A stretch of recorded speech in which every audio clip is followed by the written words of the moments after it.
সোমবার মানে হচ্ছে এলাহি ব্যাপার, খাওয়া দাওয়া। তো এখানে অনেক কিছু নিয়ে আমি বসে পড়েছি। একদিকে আছে ভোলা মাছ, এদিকে আছে ডাল, উচ্ছে ভাজা, এদিকে আছে আলু ভাজা, পটল ভাজা, আর এটা আছে লেবু। ও জমে যাবে। এরকম নিয়ে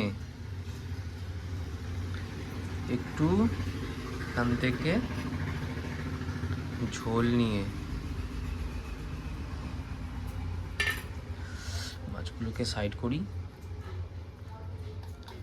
খাওয়া যাক।